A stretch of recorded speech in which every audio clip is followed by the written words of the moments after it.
Muy buenas noches. Vamos a conocer la segunda parte del Museo del Metro de la Ciudad de México, que por cierto, este junio cumplió 50 años del primer taladrazo. Vamos a verlo.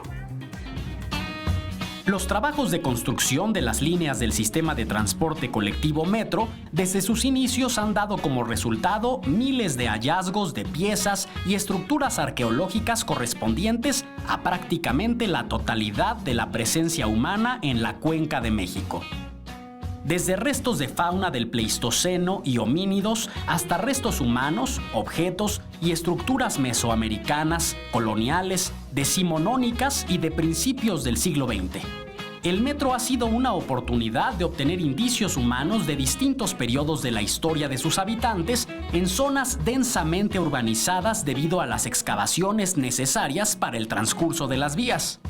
Esto ha permitido tener con mayor claridad el patrón de asentamiento de la capital mexicana y analizar su subsuelo en distintas etapas, así como confirmar hipótesis o conocer nuevos datos.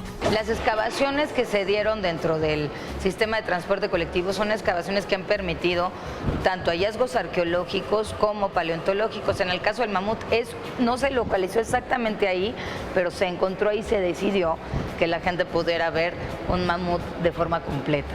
Dichos descubrimientos no habían sido expuestos en un sitio de la red del sistema, salvo algunos en museos de antropología de la capital mexicana. A partir del 28 de enero de 2017 se pueden conocer dichos hallazgos en el Museo del Metro de la Ciudad de México. A lo largo de sus 7 salas, el museo da cuenta de la evolución del sistema de transporte más importante de la capital mexicana a sus casi 48 años de servicio. Su objetivo es brindar acceso a la cultura a los más de 5 millones de usuarios que lo utilizan diariamente.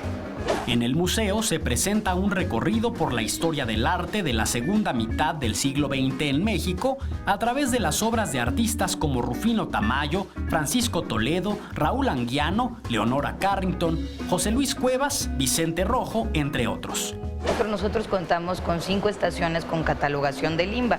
Esto quiere decir que estas construcciones, estos planos fueron diseñados por personas cuyo valor artístico histórico trascendió para nuestro país. Entonces, estos planos originales que fueron diseñados por ellos también son otra parte que pueden consultar. También se exhiben los trabajos realizados por el arquitecto Eduardo Terrazas para la inauguración del sistema de transporte colectivo el 4 de septiembre de 1969, así como una colección de bocetos del metro, fotografías de su construcción, inauguración y vida cotidiana, aunado al material gráfico de Lance Wyman, encargado del diseño de la iconografía de las primeras 3 líneas. Dentro de las salas fijas podemos encontrar una colección de objetos cotidianos que contiene 90 piezas arqueológicas como ollas, vasijas, platos, instrumentos musicales y joyas que fueron rescatados durante las construcciones de las distintas líneas del sistema.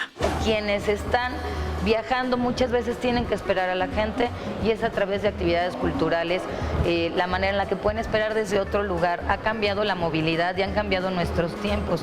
A mayor espacialidad de conectividad es mayor el tiempo en el que se está uno dentro. Por eso es fundamental espacios como el museo, próximamente el cine del metro. Es un metro que quienes han tenido la oportunidad de viajar por el mundo y conocer otros metros, es un metro excepcional, es de los metros más sensibles al tema cultural, educativo y al respeto de los ciudadanos, y somos muy felices de que puedan venir a conocer el museo del metro. La entrada al museo se ubica en la estación Mixcoac en la línea 12 y se suma a la vasta oferta cultural que tiene en sus estaciones, como murales, exposiciones fotográficas, así como presentaciones escénicas. Es el Museo del Metro y forma parte de la vida de la Ciudad de México.